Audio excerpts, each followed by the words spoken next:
right, here we have the blue Protoss, Mouz.MaNa, down in the bottom right corner of Ohana, which is a lovely beach tile set for our two players here. And up here in the top left, we have Acer.ParanOid, who has been on an absolute tear. He's won 2 ZVTs already and 1 ZVZ against Biggs. But now it's time to see how he fares against a Protoss opponent. And, you know, just the Protoss opponent is Mana, so he's been coming up with some very, very awesome builds against Zerg lately. He seems to have figured out how to best Stefano style, which is pretty much the Zerg's go-to build nowadays.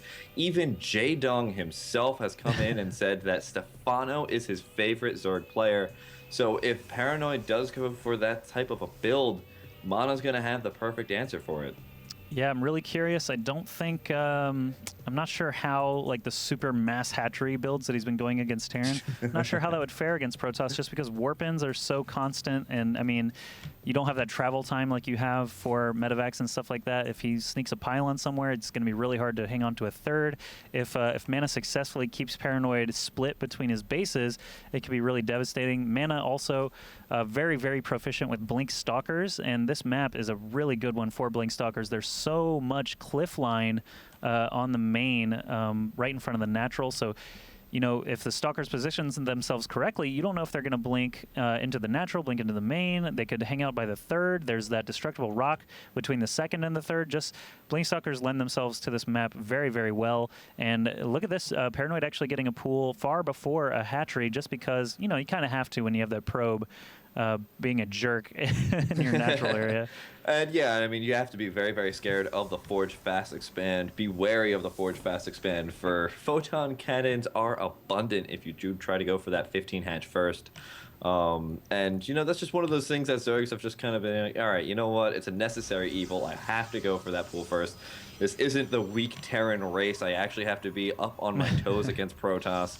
And Mouz.MaNa does throw down that nice little Mana Pylon blocking off that natural. Of course, as every good Protoss will do, unless it's a sunk cost. I mean, if he has enough lings out, sometimes they won't drop the pylon just because, you know, they know it's going to be lost. Is he going to go for the cancel or let it finish? He does just let it finish. There's only drones out there now, so he's going to waste the time of Paranoid. Sometimes they'll cancel it if they see lings out earlier just to get those extra minerals back, but this probe just gets gunned down by those lings, or chomped down, I guess. They don't actually have guns, but now the pylon's going to follow suit, and Paranoid actually has 450 minerals, almost 500 minerals before he's able to drop his hatchery at his natural. And it looks like, how did Mana get supply blocked there? Did he do some sort of extractor trick?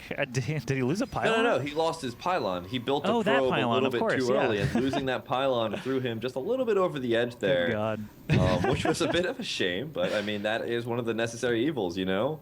Zergs kind of will just, like, kind of shake their head and be like, the Mana Pylon, but then that happens, and then they're like, oh, okay. All has been made equal. Yeah, I guess a Protoss extractor trick would be a little bit difficult, but at Mana, I believe in him. He can totally pull it off somehow. Anyway, Cybernetics Core coming up for Mana, all powered on one glorious pylon, so we'll see how that works out for him. Roachborn coming up obviously way quicker than the last couple of matchups. I mean, Ling Baneling, so good against Terran throughout early and mid game, so good against Zerg. Obviously, you have to go tit for tat with your Zerglings and Banelings, but against Protoss, Lings just don't do that great. You build them situationally. If Blink Stalkers do hit the field, you can build a lot of Lings to keep their Blinks from being as effective, but Roach is pretty much the way to go until they can get Immortals out. And this is a very, very early Roach Warren for Stefano style. So we're going to see that Paranoid has a nice little style of his own. He's not even really making any type of any type of drones that is natural. So this is going to be a very, very heavy, using all those injects just to get a huge army out. 5 Roaches on the way, 8 Lings as well. A little bit of a transfer of drones over there to the natural, but he doesn't want to commit too much of his econ over there, as he's going to be left a little bit bare over here, vulnerable as it were, as he's putting most of his forces forward to Mana's natural base. Yeah, Paranoid actually being more aggressive than we've seen him in the last few games, favoring that macro style normally. Now he's just going to be streaming roaches and lings across the map. Ohana here. He did get those rocks reasonably low, only 532 health left on there before that cannon finished up. So he could feasibly just go attack that with his roaches and then send the lings. Well, probably wouldn't send the lings to the front just because that sentry's standing guard. One force field would kind of shut that down. There it goes. So he's gotten the sentry to use his force field. MaNa will have to warp in another one if he's going to continue this. I'm a little surprised ParanOid isn't going around to the left side. Look at his roaches. They're not even attacking anything. They're just scuttling around, lost. There, the force field they're ends. just kind of hanging out right now, but the force field does go down, and all the lings and roaches do get in. The pylon desperately trying to get taken out here because that's all of the technology for MaNa, and this actually isn't not looking too good. The photon cannon now unpowered. The only force left here for MaNa is that sentry. The probes are getting taken out rather quick, but the Stargate is underway, and if MaNa can hold here, that Void Ray will be able to clean up not only the rest of this, but put a lot of pain onto ParanOid. Now that Void Ray does finish up, he does extra damage against armored units. And so those roaches will go down very, very quickly. I love the fact that he's focusing this down. The sentry's force field does fail. Now that poor little sentry trying to run back home, but there's not enough time for him to get all the way back. And the Zergling do catch up and are going to kill him. He pops down, and the Void Ray's trying to take out the rest of the lings as well. The probes running around in circles trying to figure out what to do. But looks like ParanOid getting a lot of damage for his worth. 20 supply down here from MaNa compared to the 45 of ParanOid. ParanOid just looking absolutely ridiculous. He could... Oh, Mouz gets the cannon.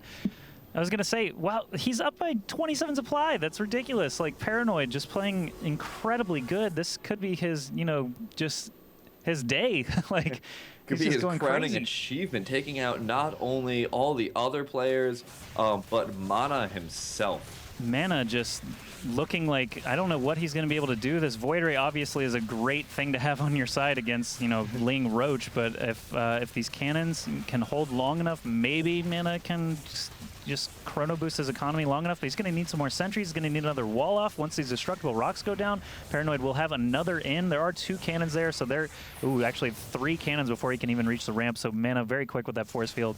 Good move by him. One probe does go down. He probably won't even be able to get that second one. They're just too close to the cannons. So the Void Ray and Sentry do clean up the last of those lings, but now he has this other hole to his natural that he's going to have to worry about keeping protected. While ParanOid, what has he been doing at home? Let's just take a look at the unit count. He's got 40 drones to 22 probes. He doesn't have any additional tech, hasn't even gotten the lair or a second gas yet, actually. Wow, that's a bit surprising. His evolution chamber hasn't upgraded anything and either. Gas on trying to get the tech up of getting those roaches out, and all of that, getting speedling. And he didn't want to overcommit on making sure that he got enough gas to start teching up because he needed minerals desperately to get Queens up to deal with that Void Ray, as well as an Evo chamber up to deal with, put down a couple of Spore Crawlers. But now he's starting to get that gas back again. Not grabbing any more extractors just yet, but now his Queens are starting to get work on those utility rocks in between the natural and the third base. As that third base is also going down. MaNa also, you know, is taking a little bit of initiative now. He knows that ParanOid sunk a lot into getting those large numbers of roaches and lings, so he's going to mobilize these Void Rays, try to poke his head in and see if there's any weak spots, and this third base certainly is what I would consider to be a weak spot. There's a Spore Crawler there, but MaNa literally just has to... Actually, he doesn't even have to move. I thought the range might make it, but nope, he's going to have to move the Spore Crawler. He can dance around this a little while as there's not enough creep left to get that Spore Crawler to a good position. Yeah, he can still hit that hatch without worrying about the Spore Crawler. Queens coming up now, but obviously they're incredibly slow off the creep. Void Rays might be able to take out this hatch. Actually, ParanOid does let it finish. He feels like the Queens are going to be enough to ward off those Void Rays. There's a third, oh, not a Void Ray, actually a Phoenix coming through the middle of the map now. But look at the Speedlings. There are 3 cannons and 3 sentries, though, in that natural. These Lings, it's just a suicide mission. He's not going to be able to kill anything in there. Maybe a couple of probes. Love his Zerglings so much, and they are a very good unit. They're coming in here doing a little bit more harassment. Looking at the workers kill count, 26 workers have been killed by ParanOid so far. Now those Void Rays coming in, trying to take out as many Overlords as possible. That's a lot of minerals. Oh, nice that will ParanOid will be losing here. That one Void Ray getting so low in health, but he is able to get away. That last Queen does get transfused as well, so there's going to be no losses here, and that couple of Void Rays are going to say, fine, I'm going to go back to the third base. But there's so many queens out here for Paranoid. He's got 9 queens. MaNa did find, he's good at finding these sweet spots. There's still 2 overlords here that he can gun down before getting in range of these queens. He managed to grab a drone for free right before that first Void Ray got taken out. Another, actually, overlord probably going to get taken out here. Keeping Paranoid supply blocked like this is a great tactic. Actually, that Void Ray just had a really weird moment. It just kind of stopped, but I guess given the ledges and everything, it looked like that Overlord was a lot closer to that Void Ray than possible. I don't know what happened there, but just the Void Ray just decided to, I don't know, protest or something. But back at MaNa's base, we have 3 gateways going down now. He's still got that Stargate pumping out the +1 armor. He's already up to +1 weapon, so those sentries do 7 damage per second. But, you know, that's very good against those Zergling. Hopefully, we won't be seeing a huge muta transition coming out from Paranoid. Otherwise, those sentries are going to be in a world of pain. If there is a roach transition, which could be very possible still, those sentries will be able to help out with MaNa defending. So Paranoid built a second Roach Warren.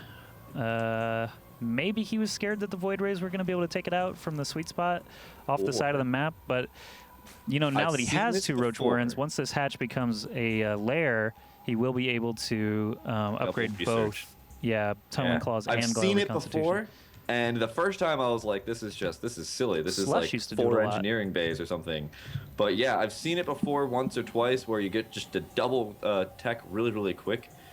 We see, Tunneling Claws and Glial Reconstitution coming out immediately here for Paranoid. All right, so Paranoid being a little strange. He's got his 6 queens off the creep right now, trudging along the sandy shores of Ohana.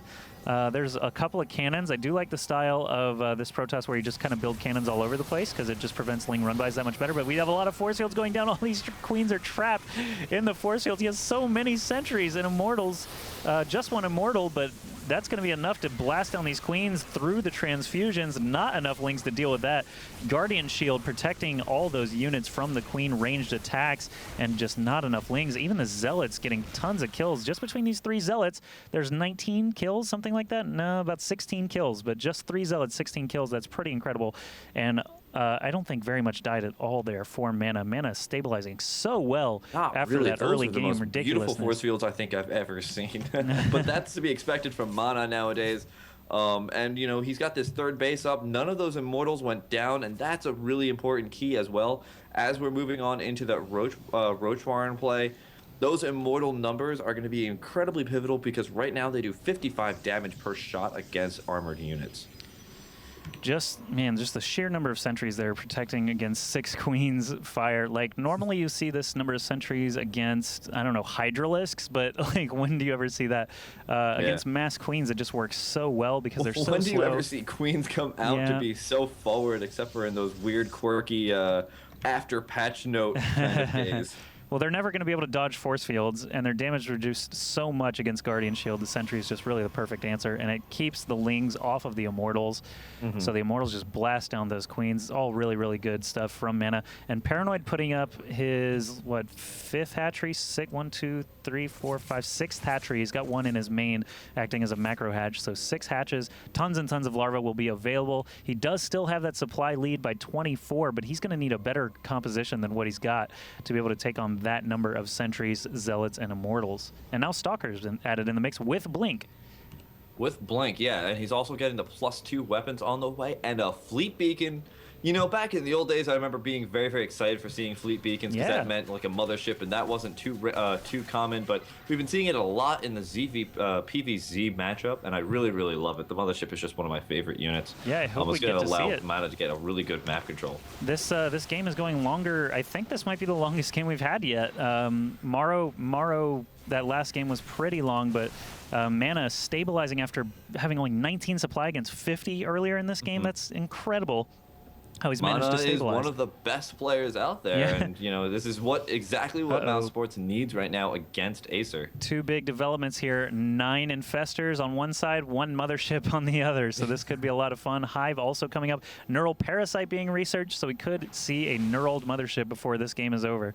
The reverse vortex, the fabled strategy of StarCraft 2 between PVZ. Very, very troublesome for a lot of Protoss players. We've actually been seeing a lot of Protoss players complain about it, as it does change a matchup almost instantly. But it's a very, very scary thing to deal with. But Mana, right now, with so many Stalkers out here, +2 weapons, has finished up. Colossus Den just about to finish up as well. Warp Prism coming out. And that's one of those awesome, awesome units that can really give you a nice advantage if there's forward aggression coming out from a Zerg player. Oh, no. Back. That blink. That blink, that was an amazing blink there. That was not the best one in history, but it's okay. I thought it was the best one for the Zerg. Oh my goodness, yeah, the Zerg definitely loved it, but this Nexus, no way is that going to survive. He should cancel it, yes he does, but now the huge army of mana moving forward, lots of force fields saying, hey, I've got sentries, back up, I'm going to drop this Nexus. Leave me alone. Oh, burrowing a Zergling, always a nice touch there by Paranoid, and Paranoid was posturing as soon as he hit 200. He started moving through the middle of the map, but once he saw that the Zealots were at the Xel'Naga Tower, he knew his cover was kind of blown, and he was being a little bit more cautious. A couple of Zealots at this 4th base of Paranoid. They're going to get cleaned up before too much damage is done. Mana still just rolling those upgrades. Actually doesn't have any going right now. He's at 2-1. Roach is sitting at, what are the Roaches sitting at? 1-1. Ling's at 1-1, so pretty balanced upgrades overall. Now weapons level 3 coming for Mana, and those Colossi are going to benefit so much from that. Psionic Storm also being researched. Spire just about to finish now for Paranoid. I'm wondering if he's going to gun it straight for Broodlords and get that Greater Spire, or if he's going to start to crank out some Mutalisks and try to do some harassment. Paranoid. Well, my favorite unit in the game is going to be eliminated in Heart of the Swarm so far, but actually, no. Was reinstated in Heart of the Swarm, but the Mothership now out, and it looks like there's going to be a double-pronged attack. Ooh. The 4th base does get canceled by Mana because Paranoid ran a bunch of Lings over there, but a huge Roach Infestor army is over here. The burrows nice from the Roaches will escape those force fields, and then Mana's going to clutch his fist at the screen. But I was wondering the why and Roaches get away. I was wondering why my game slowed down a little bit earlier, just randomly. But oh yeah, there's the Mothership. So Mothership has arrived. This actually nice little burrow Ling has been there for a very, very long time. Allows Paranoid to see that the huge force of Mana, and that actually was really nice. Just finally got cleaned up just now. It was there for a good 10 minutes. There was a hallucinated Phoenix sitting above Paranoid's entire army that whole time. So it's kind of tit for tat, like both players getting more information than they necessarily should, and there's a warp prism from Mana. The Black Sheep wall cheat from StarCraft. Yeah, Black Sheep wall. See the whole map.